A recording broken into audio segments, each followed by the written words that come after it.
What is going on, ladies and gentlemen of YouTube? My name is Prodigy, and welcome to another video on the channel. Today, guys, we're going to be continuing the train of videos I've been making about the artwork for the Kingdom Hearts series, and we're in Kingdom Hearts 1 right now, and like I said last video about the Keyblades, next up, we're going to be going into the illustrations for Kingdom Hearts 3. So I'm not going to take up too much of your time, we're just going to get right into it. Ansem robed. Based on the robe figures who wanted reunion in Final Fantasy VII, in early stages, he also had a face, and he was going to appear wherever Sora went to leave mysterious messages. Even into later stages of development, he was going to be a mysterious old man from Destiny Islands. So this is really interesting because it seems like they kind of had plans to have him reoccurring throughout the game, which of course didn't really happen. We only see him in the Destiny Islands, I believe, and then in Kingdom Hearts 1 Final Mix we do get to see him again in the scene with Riku and him. You could technically say in a way that this was our first appearance with the main villain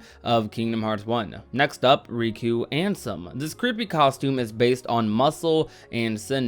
I actually was thinking of secretly making him a bit taller, but it would have caused issues with the animations, so I rejected myself. There are a few things that perhaps only I know, such as how I made the tip of his Keyblade have a cut-out heart shape because it still needed Kairi's heart to be complete, and how the Heartless emblem on his chest is missing the thorny cross because Riku's heart has not yet completely fallen to darkness. Ooh, okay, I never noticed these things, or I never really thought about these things. That's really interesting that the tip of this Keyblade is a cutout heart because it still needed Kairi's heart, as well as the thing about the hearts. I really like the detail that Nomura added there. It's really crazy the stuff you can just find out about by looking at the artwork, and this is easily one of my favorite designs in the entire series, like period, in terms of characters. World of Chaos. One step before this final form, we had a phantom full body version prepared, just like the last form has. We had a dedicated level completely created and everything. It was such a waste. I cut it with a heavy heart. Those kinds of cuts happen all the time when making games. He had a whole dedicated level for this. That's very interesting for sure. I'm sure that whatever Nomura had in mind probably completely beat whatever we did actually do, which was the flying fight thingy-majig. But moving along. So first off, Nomura starts talking about the Keyblade that Sora is holding in this artwork. Keyblade. As a result of being asked for a necessity behind defeating enemies, the concept of a key that frees hearts stolen by the enemies was born. As such, the birth of the Keyblade was the foundation upon which the entire scenario of Kingdom Hearts was created. Now, we all knew all of that based off of just the series itself, but it's really nice to see Nomura comment on that earlier on. Now next up, he talks about Sora's design in Kingdom Hearts 1. Sora, the beginning of everything. The world of Kingdom Hearts began with this character. It was honestly such a huge honor that an extension of my own design would be joining the Disney character family. There we go, Sora's a Disney character, guys. And very special feelings went into creating him, like he was the culmination of all the protagonists I'd drawn so far. In the early days, I was considering a person with beast-like features, including a tail, but he lost the tail due to the overlap with Final Fantasy IX. His outfit also had more straight lines, which I changed to curves to match with Donald and Goofy. It was a long road to the Sora we have now, but even so, he's still developing as a character. Now that was a lot to say, and Sora, man, Sora is literally my favorite character ever in media, out of movies, TV shows, games.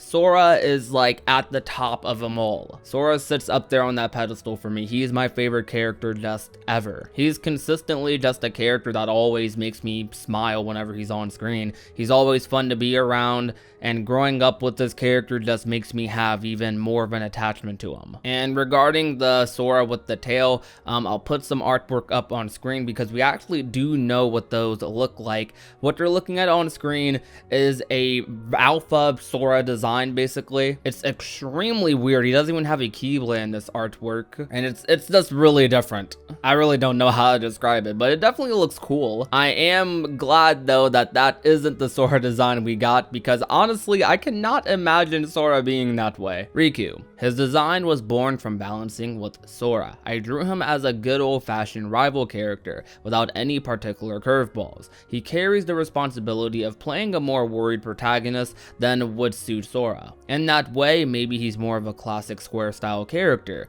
The things Riku does to restore Kairi's heart are perhaps less about his feelings for her and more about his regret over sins he has committed, or so I think. He's a surprisingly immoral guy. Now, a lot of people have some pretty strong opinions about Kingdom Hearts 1 Riku, because Riku essentially, for most of Kingdom Hearts 1, is the villain. Then they throw you the curveball with Ansem taking over his heart and all that stuff. But Riku definitely is a lot more similar to the other Square Enix protagonists, rather than Sora. Sora being more similar to Disney protagonists, while Riku being more similar to the Square protagonist. With the heroines of the other titles I've worked on so far, since I wasn't the only person in charge of the plot, I had to be more careful with them than other characters, and it was difficult to have full control. But this time I was allowed to draw exactly as I pleased. During development, we floated the idea of having Kairi be playable, and I wanted to depict Kairi's personality even more against Sora, against Riku, and her past. But due to circumstances, we had to postpone those ideas for now.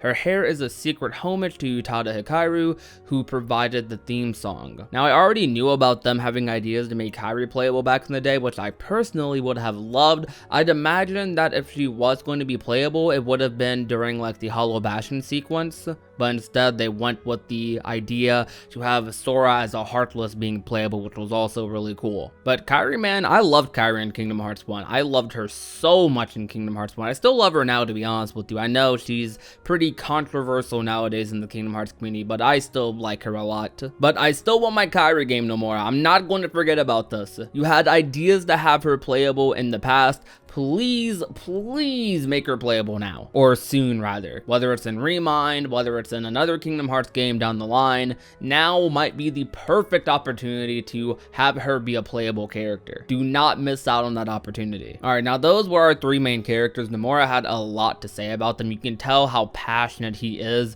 about this cast of characters that he created for the first time at this point in time. This is the Kingdom Hearts 1 Ultimania here. It's really nice seeing that passion that he has for the series, like even there earlier on. And it's crazy that like 15 plus years later, he's still out here working on these games. It's crazy, man, how time flies, and it's so crazy how this all started. Kingdom Hearts started in an elevator, guys, if you didn't know that. The whole series idea was created in an elevator, but that might be another video. But for now, let's move on to Donald and Goofy and some other artworks he's created for the characters. Donald and Goofy, Kingdom Hearts version.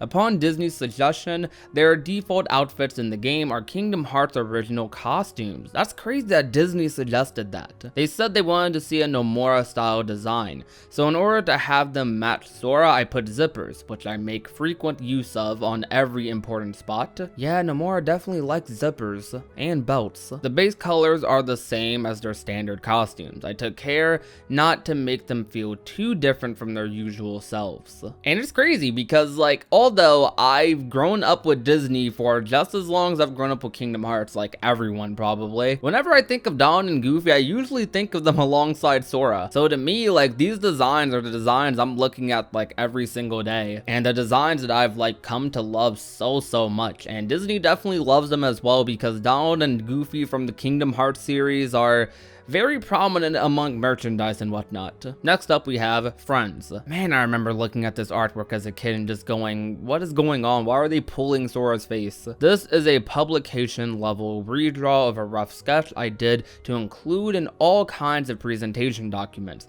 It was popular among the KHPR team, so I finished it up so they could use it somewhere. In my heart, I made it to give to the PR team. As I said earlier, like when I was a kid looking at this drawing, I remember just thinking to myself, why are they pulling on Sora's face? But this drawing just makes me so happy just looking at it. It's so cool, so lighthearted. It kind of just describes like why I love the Kingdom Hearts series in a picture, a single drawing. Man, this series is so cool. Next up, we have Piggyback. I drew this in the earlier stages for an image board to check the sense of balance between Sora, Donald, and Goofy and redraw it fresh for publication. I like this one because in a single drawing, you can see the sense of collaboration and relationship between the three of them. As it was drawn so early on, Donald and Goofy are in their standard costumes. Once the new costumes were revealed, I limited their exposure, but the standard costumes escaped being shelved. They saw the light again in the ending. Did you notice? I find it interesting that one of the very first things I drew ended up becoming the final image of the game. That is kind of crazy when you really think about it. To be honest, I don't really mind Donald and Goofy's standard designs like drawn by Nomura. They still look like themselves, and I guess you can call these their casual clothes for the Kingdom Hearts series. Alright, now let's get into some of the world specific designs. Those were all of the main PR designs that you saw advertised a bunch. Now let's get into everyone's favorite Kingdom Hearts 1 world, Atlantica. Sora, Atlantica version. I drew this for an image board in the early days to help explain to Disney the use of each Disney world and the harmony between each world's aesthetic, which was to be the core of Kingdom Hearts. That was this merman, Sora. I wanted to spend more time on the official design, but I didn't have time to indulge myself like that, so we just went with what I drew in the early days. Personally, there are lots of things I wish I could have fixed up. I'm not gonna lie to you, Merman Sora, I don't really know how I feel about Merman Sora. I love the Atlantica world personally in KH1. I didn't hate it as much as other people did. Now, I'm not gonna lie, the controls were pretty boo-boo, but I enjoyed the music of the world, I enjoyed the story, and I even found enjoyment in the gameplay during some moments. So the world to me was at least okay. But like I said, Merman Sora, kind of, but once again, Merman Sora just, yeah, but hey, it fits the world perfectly. Now we have the Goofy Atlantica version, which looks even weirder. You know what, to be honest, they don't look that weird in the game, but I think they look weirder in these artworks if anything. I didn't draw Goofy for the board in the early days, and I stressed over what to have him turn into. I got the idea for this turtle from the supervising Disney artist, and somehow finished it without him looking too much like a seahorse. I think it's the perfect fit for the easygoing Goofy. However, I am a little bit bothered by one thing. It seems his hat didn't change. Really? You're bothered about that no more? It looks fine, I guess. I don't know, man. Atlantica designs, there's something else. Like, I don't dislike them whatsoever, but there's something else. That's the best way to say about it. They're unique. But moving on, we have Donald Atlantica version. This was like Sora drawn for the early image board. Once the model and textures had been completed and we put it on the screen, the tentacle suckers were a lot grosser than I had imagined, and we had to keep adjusting them until we reached the current version. I do not want to wonder what that looked like, but Donald definitely already looks really weird like this. Next up, we have some designs that are pretty goat tier. Sora Halloweentown version. I drew the body in an energy rush and don't really remember the details, but with the face, I had to do quite a lot of exploring for Tim Burton's design sense. In the end, I couldn't find a good compromise, and after much pain and suffering, I landed on this design, which looks great. It was surprisingly well received, and I was relieved. The motives behind this design are imps and vampires. So I'm just going to read all of them and then like give you my final opinions on all of their designs. Goofy Halloweentown version. This was the easiest of the three Nightmare versions to decide on. At first, he only had Frankenstein elements, but as the design went on, I decided to try adding some werewolf. This made it much more interesting, so that prompted me to give all three of them two different elements. Donald Halloweentown version. There was an early design that I created while taking great pains to follow Tim Burton's style, but it made me burst out laughing, as well as my staff. Disney did not give it the stamp of approval, of course, but they did give me a big laugh. They said they could see how I got to that design, but they wanted me to leave more of Donald's original parts, and somehow we ended up with the current design. And I'm so sorry that I cannot show you that early design. The motives behind this design are mummies and invisible men. I really wonder what the earlier design for Donald was for Halloweentown. It sounds hilarious, but looking at all their designs, Halloweentown is easily one of the best Disney worlds in the Kingdom Hearts series. Kingdom Hearts 1's version of Halloweentown especially being my favorite. You know, before looking at the 2D version of this design, or at least looking at it in this way, I never really noticed the werewolf parts of Goofy before. As you can see, like on his feet and his hands, the vibes I get from him are like a scarecrow, a werewolf, and like a Frankenstein sort of feel. It's just extremely wacky, and he fits in the world very well looking like that. Same thing with Sora, and Donald's design is probably like the most simple and clean, intended pun. You can kind of tell that Nomura probably had a little bit of trouble like drawing Donald in Tim Burton style, because you can't really do much with Donald, like do the Frankenstein or Scarecrow stuff, without probably changing Donald's like main parts too much. But Donald definitely looks like he's about to beat someone up. Moving on though, we do have some Heartless and Ansem, and this will be the last part of today's video. Shadow. Basically, we needed to make a Heartless that would be easy to display en masse. Am I saying that word right? En masse? En masse? I don't know. I've never used that word in a sentence before. So I challenged myself to see how simple I could make it. I wanted to have them become flat shadows and move around. So the design began there. Also, this became the concept for the movements of all Heartless. The only other Heartless that I can think of that moves like a shadow, I'd say, is probably Neo Shadows, though I'm guessing they're talking about the body language they give off, not specifically like how they attack you and whatnot. But Shadows are extremely like great. So simple, but is such a iconic design for the Kingdom Hearts series. This was the first Heartless we encountered in the entire series. Like, just think about that. The regular Shadow. It's like you can't critique it at all because it's a shadow. I don't know. The shadows in Kingdom Hearts are just pretty cool. Soldier. This design became the concept behind all Heartless. In the early days, I was thinking of going with something a little more comical, but the story was getting more serious, so the designs changed too. I like all the Heartless designs. So do I, Nomura.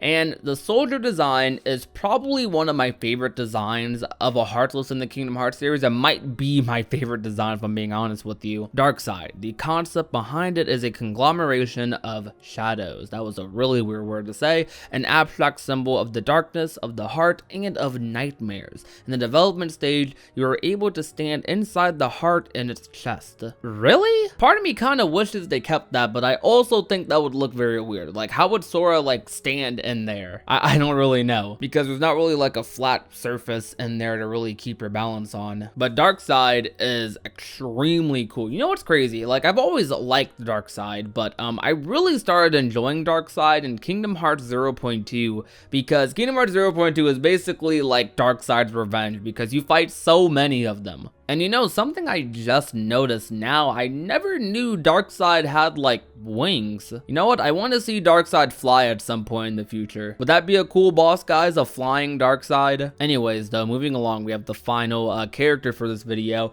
And what better way to talk about the final character than to have that final character be Ansem, one of my favorite characters. I like this type of character, so I was naturally motivated. I planned to give him golden hair and pale skin, but as I looked at several color variations, I settled on the current colors, which are the exact opposite. Ansem is a man of many mysteries. This is his form after casting away his body. What is his true form? I'll leave that for another time. And people are constantly talking about how Nomura had no idea what he was doing, but literally, he had a plan for Ansem, he had a plan for Xemnas. It seems like he had Xehanort in mind, or at least he had the concepts of Xehanort in mind. But that's crazy though, they plan on giving Ansem golden hair and pale skin? Well, actually, that did end up being the design, now that I think about it, for Ansem the Wise. So, you know, he did end up using that design basically. Ansem the Wise has one of the coolest villain designs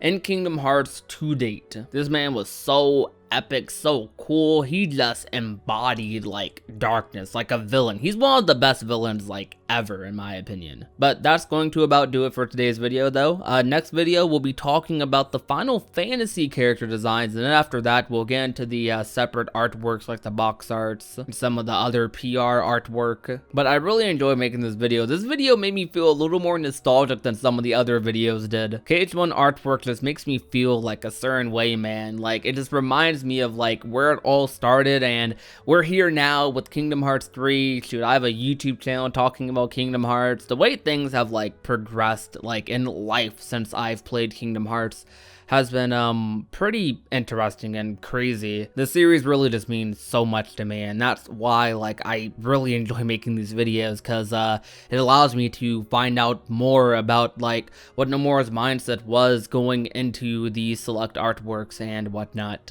But thank you guys for watching today's video. If you enjoyed, leave a like, share the video with a friend or a family member, and last but not least, if you've not already and want to become a part of the union, all you have to do is hit that red little subscribe button down below. My name is Prodigy, and I will talk to you guys soon. Peace out.